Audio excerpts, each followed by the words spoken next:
Hello and welcome back to Better Than Adventure.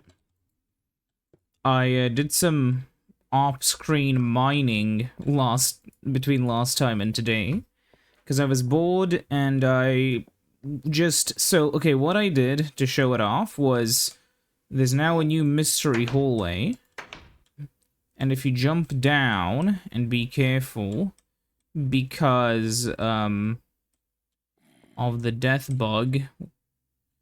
But yeah, I made a little mine. Just to secure more diamonds for our adventures. And this, of course, works like all the other ones. Go down into the thing, go up into the thing, and we're over here. And if you can't tell, I fell down and died. But today we'll be continuing doing the stuff I promised earlier, which is, well, we're gonna head out. I need to continue. I guess we need more stone then. And I know where to get it, because we need to continue working on the little path, because I want to build, like, a second house somewhere over here. But I also want a path to go to there. So we'll be collecting all of the stone. We'll also set some more cobblestone to cook, which will mean we want some nether coal. And yeah. I'm aware the episodes have gotten a bit simple. No more am I working on the mansion, technically. But I would say that it still counts as mansion work, because even if I'm not technically working on the mansion itself, I'm still, you know, working on the mansion. Whatever, I'll start cooking stuff here then. I'm still working on the mansion area. Because as we all know, a mansion isn't just one building, it's a collection of different buildings, basically. Like, you know, supporting buildings and then exterior. So yeah. Now we can go up and start planning the path as soon as I, grab some torches or whatever. Actually, wait, we'll also need some saplings. Yeah, because, you know, planting down some trees would be nice. And now we can go. Oh, it's gonna be night. Who cares? It's actually lit up now, so the chance for a bro moment are far smaller than before. Wasn't even that much effort to light the area up. I don't know why I didn't do it earlier. Okay. So, as you see over there, that's the cave. So, I'm going to lower this to this point. Yeah, like, I'm gonna have to level all of this up until it's this height. And then we'll continue on, you know, with our planning. Let's see. Like that, yeah, sure. I'll just do it like this for now, so I know roughly, what path I've taken, though obviously the height isn't gonna be the same the first time around, but yeah. It's so nice that there's no mobs here now. Granted, there are over there, but who cares? They're kind of too far away. Now, I have to sample the altitude, which is gonna be 134. Okay.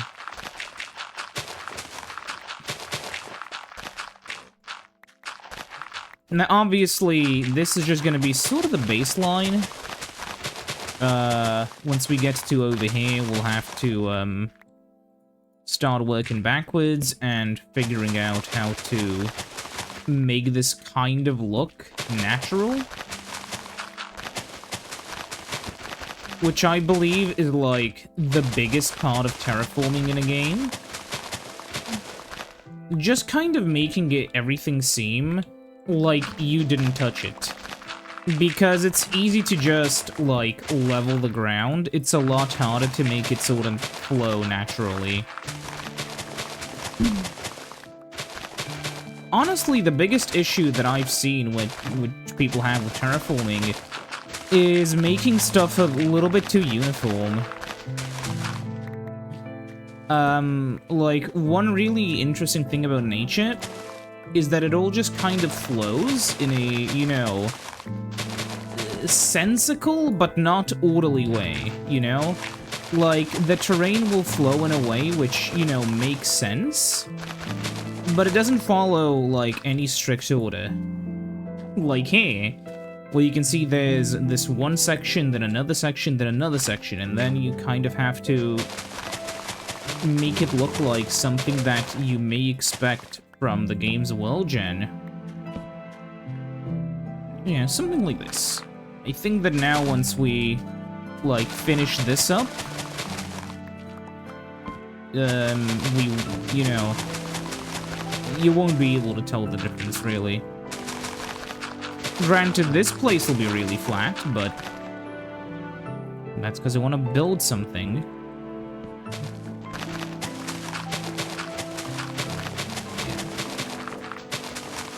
Honestly, it takes a bit of time to, like, for me, right, I've been playing the game since, like, either 2011 or 2012. And the thing is, I only really got good at building, like, very late in my, you know, time with Minecraft, and, like, around the 2020s, really. Like, you know, 2021, 2020, that sort of period. Because before that, while I could build, I just never really put that much thought into builds. You know, they were very my first base, where the point was to have a structure more than it was to have an appealing looking structure, you know? And there is a specific type of appeal to something that is notable because it's big, rather than it being, you know, specifically pretty. I think this is the best of both worlds that I made, because it's simultaneously, like, pretty and looks nice. Now, I will try to keep most of this hill over here, so what I will have to do now is somehow, you know, cut a path like this.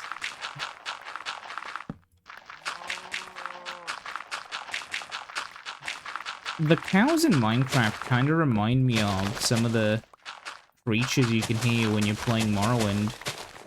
Which is really weird. Morrowind's such a weird game to me, because I have a lot of memories of the game, but I never properly played it, and that's because the combat sucks, mostly.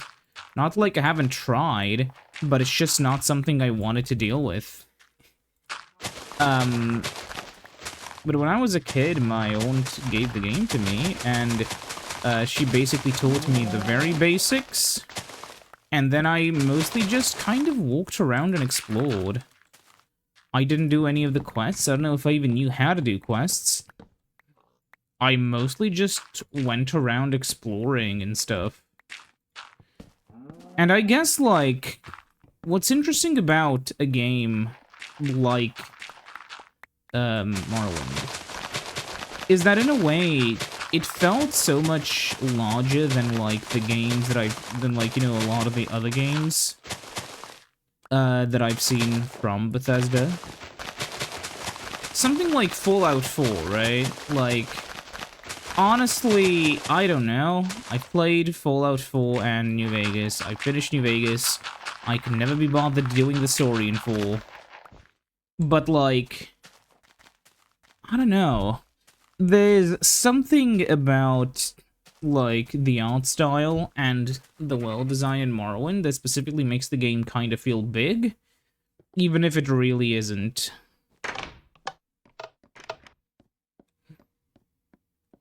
a part of the thing that makes it so special may be the, like, difficulty to fast travel. Because you just have to ride on those weird things, you know? So actually, you know, going from place to place is kind of limited. Back in Daggerfall, you could basically fast travel from anywhere to anywhere. So there was no real, you know, reason for you to explore the world that much past getting to the key locations. And because of that, all the key locations were basically on the map. If you could navigate it, considering there were 50 billion other locations. And that's kind of one of the strengths, I think, about Daggerfall. That it's such an open, you know, huge game. And, originally the idea for Morrowind was to have a much more refined version of the Daggerfall system. Imagine Morrowind, but, like, on the scale of Daggerfall. And it could have been possible. I mean, you've seen what crazy kinds of procedurally generated stuff we've seen today. I mean, you've also seen shitty examples like Starfield, but, like, you could imagine, like, how much could have been done. Of course, that's not the world we live in. And Skyrim and all the other games kind of cemented the Elder Scrolls as a worse series than it was before, I'd say. But that's the price a lot of games have paid for, like, mainstream relevance, you know? So many games that previously had these complex mechanics have to kind of strip them down if they want to gain real mainstream appeal. Or they have to be this weird mix, which doesn't really work that well. That's my issue with New Vegas. It's just... it's a sort of new combat system-ish. Well, it's a mix of the old one and a bit of, like, the new stuff. But the big issue is it just doesn't flow well. When I shoot an enemy in the head, they just stand at me, you know, confused. And it's kind of like how... you know, I mentioned this before, if it's actual turn-based combat, you can kind of abstract away the, you know, you not killing someone with a headshot thing. But when you're playing a game like, you know, Fallout New Vegas, where you can actively shoot the enemies like that, it just kind of ruins your immersion when, you know, you shoot a guy in the head 3 times and he's just continuously shooting at you in the body, and you die before he does, and you're wearing power armor, and he's wearing, you know, nothing. It's just one of those things where, as a game gets more realistic, people kind of expect the game's systems to also be more realistic, right? Like, it's kind of an issue with visual fidelity as well. Like, in Tomb Raider 1, you can just kind of jump and hold onto any ledge. But if you took that and modernized it, you know, gave it, like, the RTX graphics, it would be a lot harder to see. If you had a key on the floor in the old versions, it would be a 2D object that was like a clearly visible decoration. But in the new games, you have to make it more obvious because there's just not a lot of visual clarity because of, you know, all of the other stuff on the floor to make the game look nicer. It's basically a war between fidelity and, like, you know, game design. Because you can have both. And honestly, I don't like yellow paint. Purely because I think there's just a better system that already exists. It's not that I don't, you know, I'm not gonna, like, shit myself when I see yellow paint in a game, but, like, I'll think to myself, why couldn't they just, like, use that shine effect, like in the original RE4? Where interactable objects were, like, lit brighter than their scenery, so you could know that, like, okay, that is a breakable box. Because I think that's a way better system than, you know, the other stuff. Also, I think over here, I'll build some kind of house out of polished stone bricks. I don't know what exactly it'll be, but I'll start doing it. But yeah, like, very clearly, I'm not the #1 fan of these sorts of games, you know, like the Elder Scrolls. So it does kind of feel a little bit dumb when I'm talking about what I would like to see changed. But, like, I'm not a, you know, it's one of those things where I don't even know, like, why some of the changes were made the way they were made. Like, I don't like when every single voice line in a game, like when every single thing in a game is voice acted. Not because I hate voice acting, I like it, but just because when everything is voice acted, you lose a lot of detail. Because now that everything is voice acted, you know, you have to pay voice actors for every word, which means that you are then inclined, because budgets are a thing, to limit how much dialogue there is in the game, to limit how much, you know, stuff a character will tell you before they send you on a quest. And I think that that's, like, a part of the issue with the Elder Scrolls. It's just that when they were designing the games, the decision to make everything voice acted kind of crippled the, you know, game's ability to properly disseminate information. And the old system of, you know, like it was in the other games where, you know, a character could tell you, you know, basically like their life story if you really wanted to hear it, and then they could be like, ah yes, I have heard of this thing. You can go investigate it if you'd like. It's located roughly 50 miles north of here.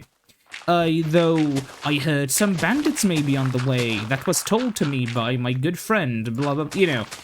You can have this entire storyline that kind of interests you in a quest, but then when everything has to be voiced, then it's like, hey, there's this place, this treasure, watch out for bandits, and you're sent off. And it just doesn't hit the same, like, at all. And overall, I think that's the issue I have with, a lot of, like, I don't want to say modern gaming, but, like, there's this sort of meme, half meme, but complete truth, which is that The Last of Us is the problem with modern gaming. And the issue is that it's this sort of, it's a mostly, like, Western story-first attitude, where you don't really treat a game as a game, you know? Where for many, many years, we've had games with great stories, great characters, and great gameplay. But now, because of the excuse of, oh, well, it's for the story, now we're led to believe that it's fine for a game to have, like, you know, really shitty gameplay that's barely gameplay. Because, oh, well, the story is the focus. When you had point-and-click adventure games back then. And you know why they faded away? Because they weren't fun. But yeah, like, sadly, The Last of Us, it will forever be a stain on the gaming sphere. And it'll be something we could never truly get rid of. But we can only hope that one day people will come to their senses and realize that the first game was ass and the second game was trash. And the guy who made it, he said that he would have sided with, spoiler alert, he said he would have sided with Joel when Joel decided to doom humanity because he was selfish, rather than to just let humanity be saved because they had to sacrifice the girl, Ellie, and if they sacrificed her, they could have basically made a cure that saved humanity. But no, we have to doom the entirety of humanity because my feelings. Is it reactionary? Yes. Yes, it is. Is it stupid? Of course it is. I said the same thing twice.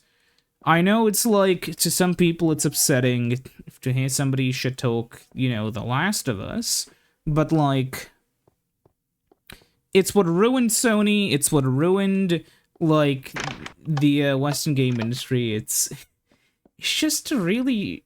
And the game itself isn't even good. I think that's what's the most offensive to me. Like, The Last of Us isn't very good. It's not good to play. The story isn't particularly interesting at all. It's basically only, like, notable because a lot of non-gaming journalist sites who don't review games were talking about how, like, wowzers, guys, this game is just like a movie.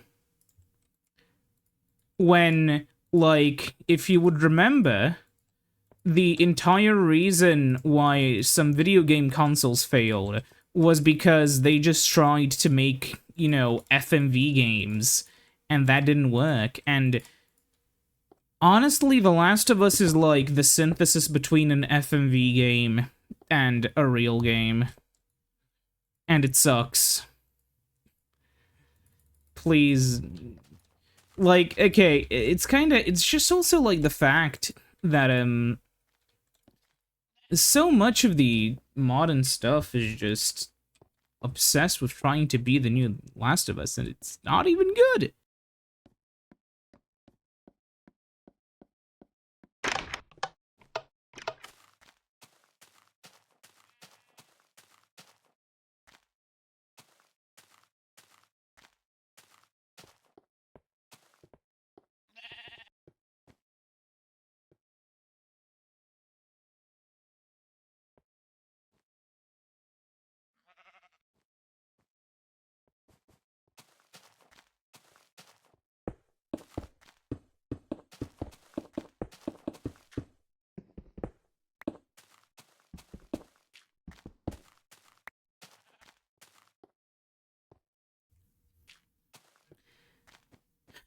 It's just one of those things. And whenever you complain about, I thought about this, right? Like, whenever I negatively talk about The Last of Us for having no gameplay, some people get really upset, and I will never understand why.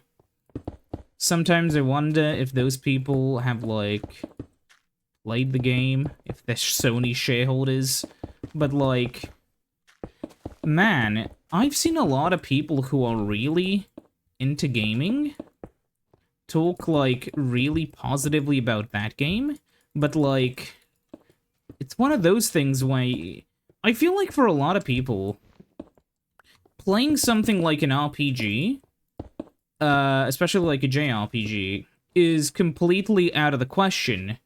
Because, you know, to a lot of people, video games are just whatever the new AAA thing is, you know?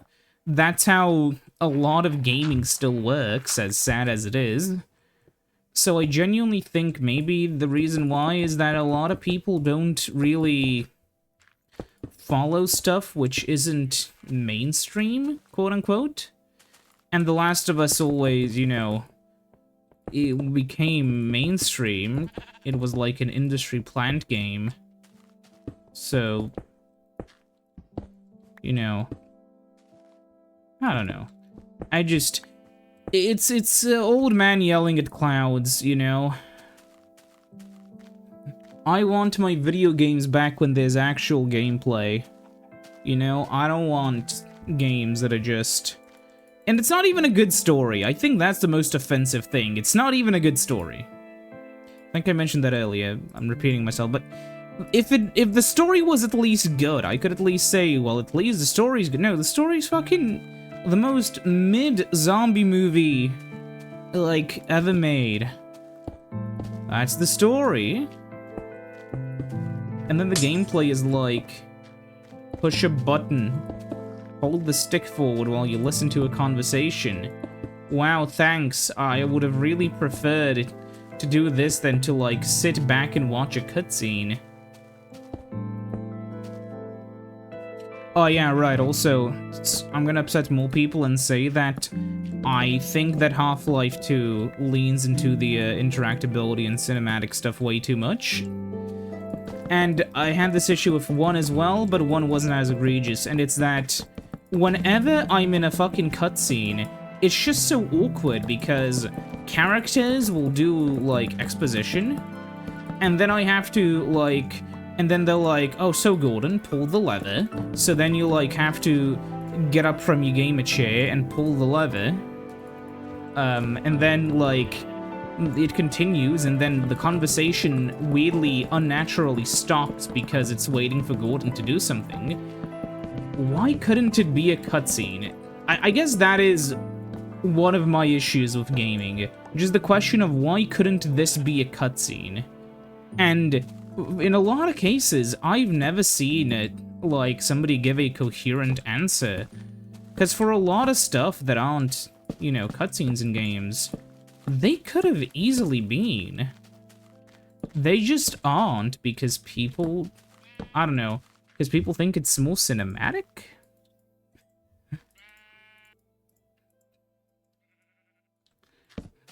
I guess it's one of those things where, like, I can say for as many times as I want that Panzer Dragoon Saga is one of the best games ever made, because it is, but it doesn't matter because nobody knows what that is, and everybody knows what Skyrim is. So, I guess the game more people know about is better, because more people know about it. That's how it works, I guess. I mean, also, I wouldn't call myself a hater, but, like, God, do I hate, those... God, do I hate those games. To a degree. Because sometimes you don't hate a game for, like, the game itself as much as for what it did, you know? Like, a lot of people hate, fucking, what's its name? Like, I can't figure out a coherent example that I would agree with at this point in time, right? But there are lots of games in series which people hate. Not necessarily, like, for the game itself, where the game was just kind of mid or kind of okay. But they hate them because they were, like, a sign of things to come, you know? Like, you know, for instance, I guess Super Mario Bros. 2...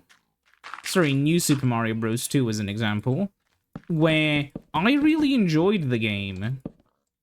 But I understand why a lot of people hate it. It was a sign that, like, you know, the Mario series was starting to, you know, become a stale burrito. So, it's just... It's fair to dislike the game because of that. Though, you know, again, I think it's... Oh, what'd you get it? Though I think we should also be...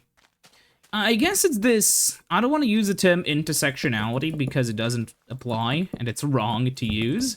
But there's this sort of... I don't know what other term to use for it. Wait, actually, I can Google definition. Intersectionality. How No. Sort of. What I'm trying to say is that in order to have a good understanding of, like, what impact or like where a game sits in the gaming landscape, you kind of need to like, yeah, you kind of need to take a step back and look at it in more contexts than just one, you know? If I ever wanted to make like an actual review series, especially about older games, I would try to have like a lot of different scores that were that would be more general indicators than like actual scores. One huge thing which I would love to do was have my own system, have my own system of measuring a game's sort of impact and importance, right? And not just on the gaming landscape, but also culturally. There's I think a really good example of this would be like Bubsy 3D and Mario 64. Very clearly, one of these games is Mario 64, and the other one is Bubsy. So some of you now may be expecting me to say that Bubsy is clearly the better one. And as funny as that would be to say, I'm sorry, no. But what I want to say is that the big issue with something like comparing, you know, Mario 64 to Bubsy is that I feel, partially misses the point. Both Mario 64 and Bubsy left an impact culturally. Way more of an impact than most games that, you know, released. And Bubsy's in this interesting spot because as a game, it's not terrible. It's not good, obviously, it's Bubsy. But Bubsy 3D by itself is hardly a terrible game. It's just that it's worth a lot less than the sum of its parts. Similarly with, you know, Mario 64, hell, there are places where Mario 64 gets, like, undeserved praise. One of the biggest places where I think this is in terms of how people talk about that it's, like, you know, the progenitor of 3D gaming or whatever, when if you would look at the gaming landscape back during the, you know, 2000s, you could clearly see that this was the direction that gaming was heading in for a while now. And I believe that the only way that you could claim otherwise is to just really not have much experience with this era of gaming. I'll do that, yeah, sure. Because, like, so much stuff was already in 3D back then. Like, yeah, ignorance would be the only excuse for not knowing, I believe, you know? I talked about this a lot. I could do it in another video, but yeah. I guess I'll split this for the next video, and I'll, like, for the people who will click on that one, I'll restart the topic, but I'll mostly continue where I left off, because I think I should reiterate on, like, my ideas for a proper scoring system. Because I think that is kind of the important part here, not rambling about Mario 64. Yeah. Anyways, yeah, I'll see you next time when we continue the build. Goodbye.